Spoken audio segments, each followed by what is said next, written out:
দুনিয়ার বাংলা হইল মনের সৃষ্ট কল্পনা। মনের মধ্যে যে কল্পনার উদয় হয় সেটাই দুনিয়া। এই দুনিয়া হইল কারাগার, দুনিয়া হইল জাহান্নাম। পৃথিবী জাহান্নাম না, পৃথিবীতে জানো বাবাও থাকছে, দুনিয়ায় থাকে নাই। জানো বাবাই দুনিয়ায় থাকে নাই, পৃথিবীতে থাকছে, সুরেশ্বরে থাকছে। এই সুরেশ্বর গ্রাম পৃথিবীর মধ্যে অবস্থিত, দুনিয়ায় না।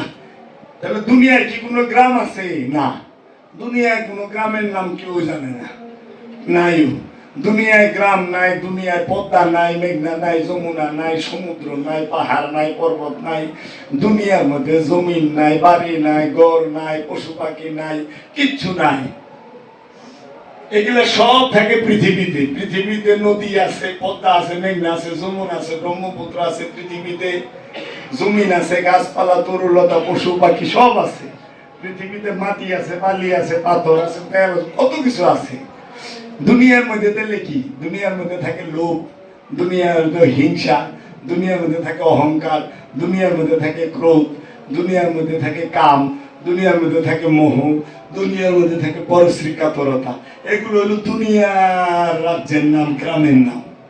এখন আপনি দুনিয়ার কোন গ্রামে থাকেন? লোভ নামক গ্রামে? ভাই সাহেব কোন জায়গায় থাকেন? লোভনগরে। ভাই সাহেব কোন জায়গায় থাকেন? কামপুরে।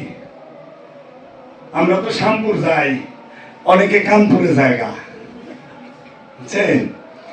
এখন যে ব্যক্তি আর মানে পৃথিবী, দুনিয়া মানে মনের সৃষ্ট কল্পনা, এর ভেদ জানে না, কিন্তু সে আন্তর্জাতিক কুখ্যাত খ্যাতি সম্পূর্ণ হয়ে বইছে।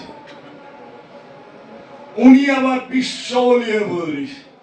তাই সুরেশ্বরী বাবা বলছে, নামে অলি ভাণ্ড খালি, নাম অলি কিন্তু ভাণ্ড খালি।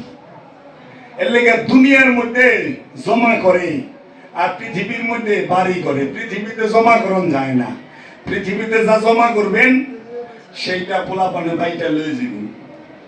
মনে করেন অনেক জায়গা রাখছেন, যে বাচ্চাগুলো এত খামসা খামসি করলেন, আপনারা আল্লাহ নিজ চোখে নির্মমতা দেখাইব যে কত নির্মমতা বাস্তব, বাস্তব তিক্তা সত্য, নির্মম সত্য। কেমনে?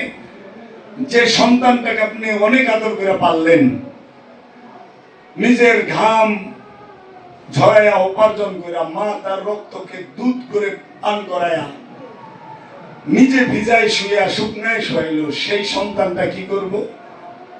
নিজ হাতে মায়ের জন্য গাড়া করব, নিজ হাতে মায়ের এসে গাড়ায় রাখবো, মানে কবরে রাখবো, নিজ হাতে মুখে মাটি দিব, নিজে হাতে। এটা কি চরম বাস্তবতা না? যে তুমি যার জন্য এত কিছু করলা, তারে দিয়ে তোমার মাটি দেওয়া, সে নিজে যায় কবর খুঁজবো, এবং সে এক মুহূর্ত তোমাকে ঘরে রাখবে না। মারা যাওয়ার সাথে সাথে খাট থেকে টাইনা নামায়া সিঁড়ি কোঠার নিচে 3 ঘন্টা মেয়াদ, রাত 3টায় মরছেন, 6টা পর্যন্ত থাকা পারবেন সিঁড়ি কোঠার নিচে। 6টার পরেই ইনশাল্লাহ দুয়ারে। আর যদি বৃষ্টি নামে সবাই করে, আপনি দুয়ারে। আবার দেখবেন যদি হসপিটালে মারা যান, তো হসপিটাল থেকে গোসল করাই লইব, বাড়িতে সন্তানের নিজে গোসলটাও দিব না। এত স্বার্থপর, ভয়ঙ্কর স্বার্থপর। ঘরে ঢুকাইব না, লাশবাহী গাড়িতে বইরে রাখবো, গ্লাসের দূরে থেকে দেখে কানবো, কতক্ষণ কান্দাকাটি শেষ, পরে এই চিন্তা করবো, হাই হাই রে, আপনি যে কাপড় পিন্দা মারা যাইবেন, এই কাপড়টা ফালাই দিব, পোড়াই দিব, পানিতে ফালাইব। কিন্তু যে স্বর্ণটা পরে মারা যাবেন না, ওটা পেলে ফালাইব না।